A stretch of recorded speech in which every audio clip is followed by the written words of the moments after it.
Ángel correspondiente al martes de la semana en curso. Martes 9 de enero del año 2024. Antes de comentar con usted el tema que he decidido tratar hoy, quiero hacer dos reconocimientos o dos agradecimientos. Primero, a la empresa Más Promocionales que me dio cobijo o nos dio cobijo en esta semana que estuvimos en Ciudad Obregón, nos prestó sus instalaciones y desde ahí estuvimos transmitiendo tanto la plática con Ángel como las mañaneras. Ese es el primer agradecimiento.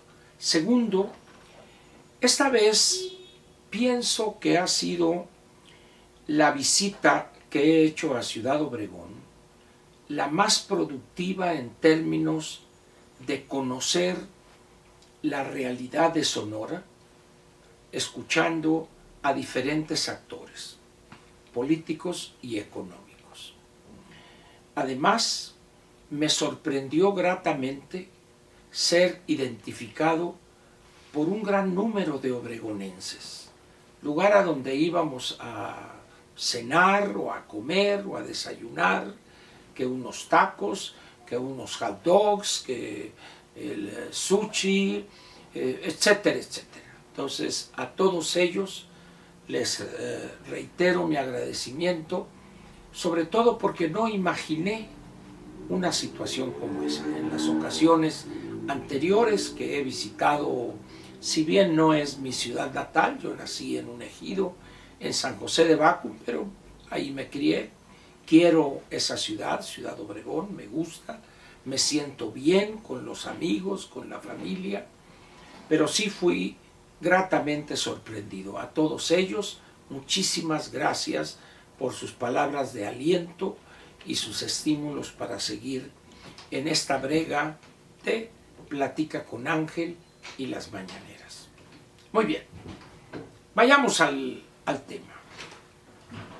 Decía hace un momento que esta ha sido la visita más productiva en términos de, no voy a decir que sea una encuesta con una muestra representativa, ni mucho menos, y tampoco que ha sido un estudio sociopolítico de la realidad electoral del Estado, pero por la calidad de las personas en cuanto a su actividad, en cuanto a su presencia en la sociedad en el sur de Sonora, creo que es bastante representativo lo que voy a comentar con ustedes. Yo he seguido desde que regresé de Ciudad Obregón aquí a la Ciudad de México en el año 2004. Nunca me he despegado de Sonora y mucho menos de Ciudad Obregón, y con actores políticos y económicos importantes en esa parte del estado, el sur de Sonora, los valles del Yaqui y Mayo, incluyendo las comunidades yaquis, por supuesto. El común denominador con las casi 20 personas con las que hablé, largo y tendido, en algunos casos unas comidas largas, en otros desayunos largos y en otros simplemente un café en alguna oficina y también largo. El común denominador en todos ellos fue no miedo, pánico, así como se los digo, no miedo, pánico.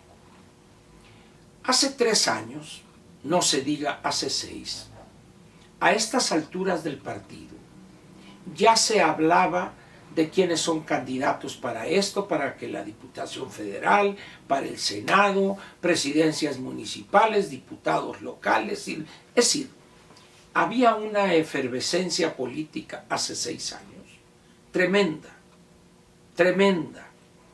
Y hace 3 años, en el caso de presidencias municipales, diputados locales y diputados federales, igual. Hoy quiero que sepan que hay un mutismo, un enmudecimiento peligroso para la vida democrática al menos del sur de Sonora, de candidaturas o de precandidaturas. Hay, repito, pánico.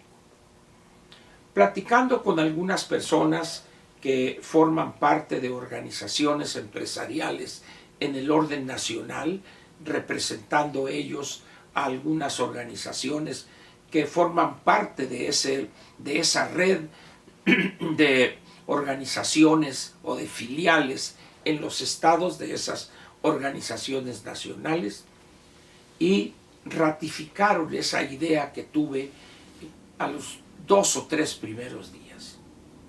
Hay pánico en Sonora. Cuando tocábamos el tema de otros estados, sobre todo cuando comenté con miembros de las dirigencias nacionales de algunas cámaras empresariales, me comentaban que en los estados, en otros estados de la República, ellos se reúnen mes a mes aquí en la Ciudad de México y el ambiente era prácticamente similar. Había no miedo, pánico. Lo que sucedió el 2021, particularmente en el noroeste y un poco más abajo, cuando el crimen organizado operó a favor de ciertos candidatos, todos de Morena, cuando asesinó a algunos otros que no se quisieron plegar antes de la campaña, y a otros ya siendo candidatos que no quisieron y les dieron piso, como dicen. Y esto me llevó a leer detenidamente la colaboración de ayer de Macario en el periódico El Financiero. Macario resume de manera genial esto que yo percibí, que yo advertí en Sonora durante esta semana que estuvimos allá. Esto es una guerra, dice Macario. Y es cierto. El problema es que yo creo que le faltó precisar a Macario quién se está enfrentando a quién. En una guerra, no estamos hablando de guerra de guerrillas, estamos hablando de una guerra, el enfrentamiento convencional de dos ejércitos, vamos a ponerlo de esa manera. Están identificados los ejércitos o las partes que luchan militarmente, y hoy una de esas partes está perfectamente definida, no de hoy, sino desde hace varios años. Es ese ejército de lo más corrupto que ha dado la política mexicana, de los funcionarios más incapaces e ignorantes que ha conocido el servicio público mexicano, y los menos experimentados también, encabezados todos ellos por el peor gobernante que ha tenido este país, para no irnos más atrás desde que es una entidad independiente. 27 de septiembre de 1821, cuando el ejército trigarante entró en la Ciudad de México. López Obrador es la destrucción de instituciones hecha persona. Él es el mariscal de campo de ese ejército de destructores, algunos de medio pelo y otros abajo, pero destructores al fin. Lacayunos, serviles, arrastrados, con el único fin de destruir lo poco que ha quedado de este país. Por el otro lado, ¿quién se les enfrenta? Excepciones, 8 integrantes del Pleno de la Suprema Corte, quizá algunos integrantes de los consejos de algunos organismos autónomos, no todos los 11 integrantes, consejeros del INE, no todos los 7 integrantes de la Sala Superior del Tribunal Electoral del Poder Judicial de la Federación. Por parte de la sociedad, es lamentable el espectáculo que brindan los medios con honrosísimas excepciones. Honrosísimas excepciones. los aplausos,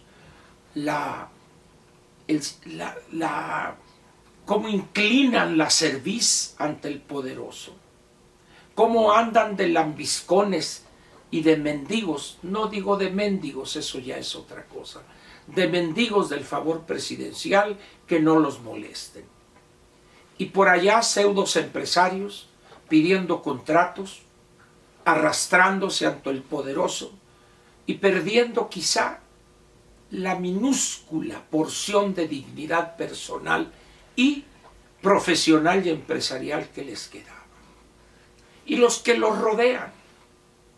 Está el dueño, el accionista principal, y luego están sus directores generales, el director de esto y eso, que les dan oportunidad. Claro, no les dan oportunidad al pastel grande, pero sí les toca por ahí unos pingüinos, unos gansitos, unas donitas Bean. Es decir, por migajas unos se arrastran y se ufanan de la riqueza que han amasado en estos 5 años, producto de arrastrarse de manera vergonzosa e indigna.